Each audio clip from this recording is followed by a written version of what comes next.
मैं बब्बल शर्मा।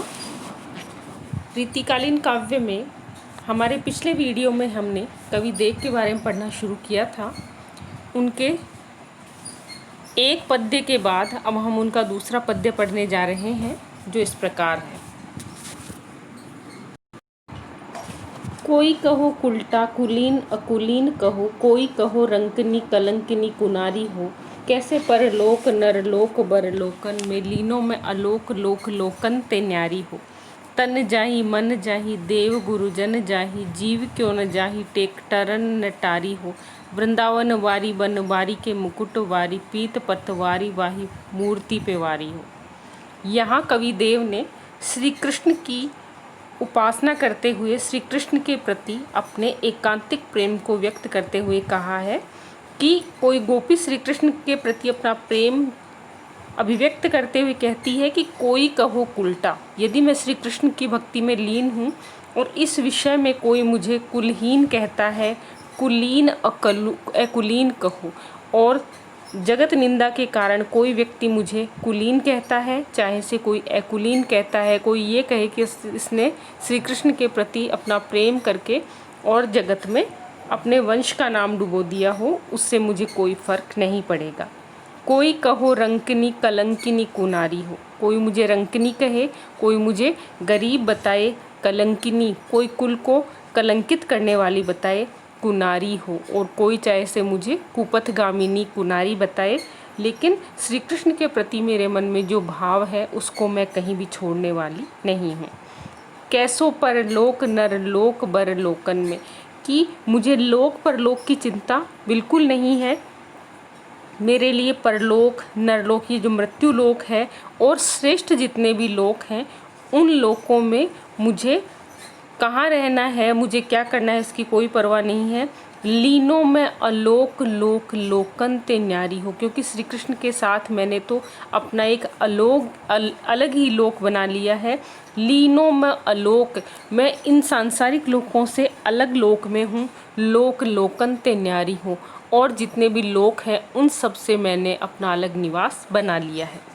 तन जाही मन जाही देव गुरुजन जाही, और श्री कृष्ण के प्रेम में, श्री कृष्ण की भक्ति में, चाहे से मेरा तन न्योछावर हो जाए, चाहे से मेरा मन न्योछावर हो जाए, चाहे से देवताओं का जो आशीर्वाद मुझे प्राप्त हो रहा है उससे मैं वंचित हो जाऊं, गुरुजन जाही, और चाहे से जितने भी मेरे गुरु हैं, जितने भी मेरे परिजन हैं, चाहे से वो सब मुझे उपेक्षित करके और इस संसार में सब मेरे से दूर हट जाएं।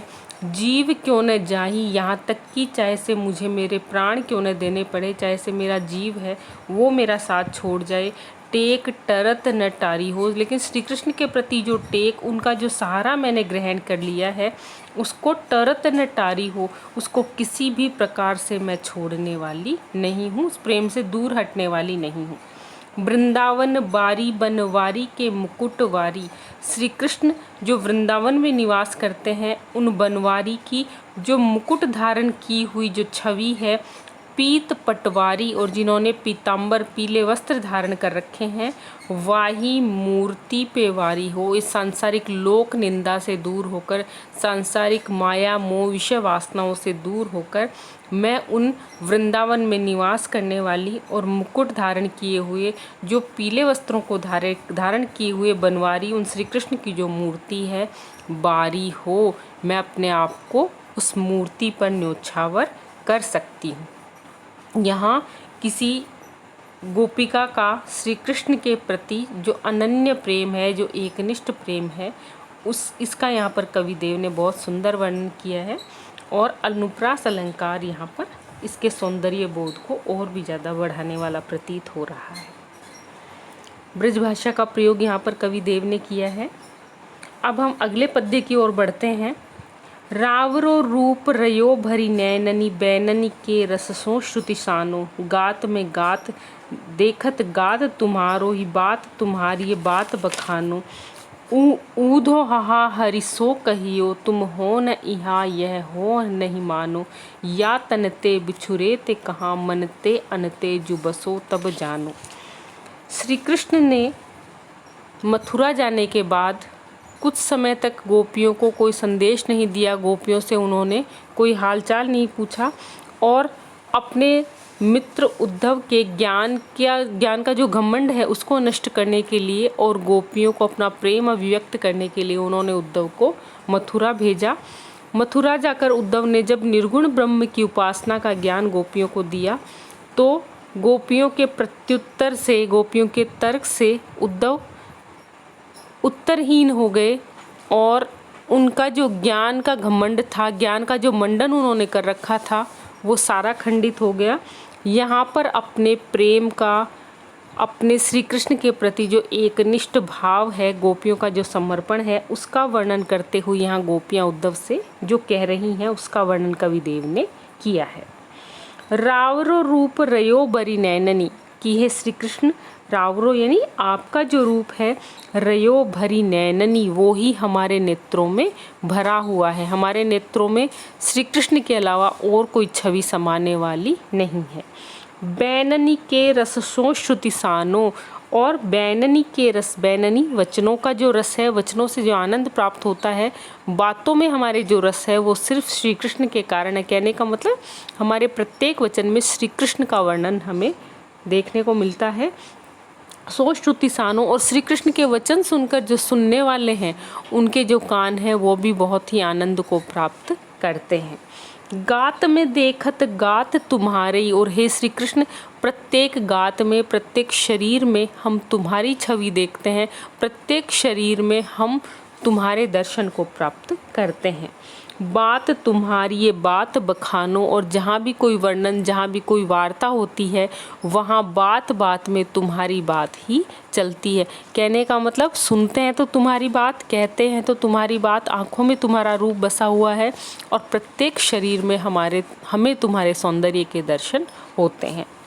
ऊदो हाँ हरिसो कहिए, गोपियाँ कहती हैं अपना संदेश देते हुए उद्धव से कि हे उद्धव, हरि से कहना, तुम हो न यहाँ, यह हो नहीं मानो, कि आप यहाँ नहीं हो, इस ब्रज प्रदेश में आपका निवास नहीं है, इस बात को हम मानने के लिए तैयार नहीं हैं, क्योंकि हमें आपकी कमी किसी प्रकार से महसूस ही नहीं होती। हम तो प्रत्येक जगह, प्रत्येक बात में, प्रत्येक चर्चा में आपको उपस्थित ही मान रही हैं।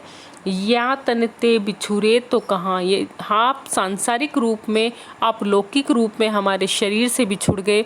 केवल सीमाओं के कारण, जो लौकिक सीमाएं हैं उनकी दूरी के कारण भले ही आपका शरीर हमसे दूर चला गया हो, लेकिन मनते अनते जो बसो तब जानो, लेकिन हमारे मन से अंते अर्थात अन्यत्र जाकर यदि आप बस जाओ तो हम आपको जानने की वास्तव में आप हमें छोड़कर और यहाँ से दूर चले गए हैं। गोपियों ने अपने निश्चल प्रेम का, अपने एकनिष्ठ प्रेम का वर्णन बहुत ही भावुक शब्दों में उद्धव को बताया है और ये संदेश भेजा है कि श्री कृष्ण हमारे शरीर से बिछुड़कर, हमारे सामीप्य से बिछुड़कर दूर भले ही चले गए हों, लेकिन हमारी मन, हमारी आत्मा में जिस तरह से श्री कृष्ण का निवास है वो लौकिक रूप से दूर होकर भी हमसे कभी दूर नहीं हो सकते। धन्यवाद। आज के लिए इतना ही। हमारे अगले वीडियो में हम देव के जो बाकी पद हैं उनका अध्ययन करेंगे। धन्यवाद।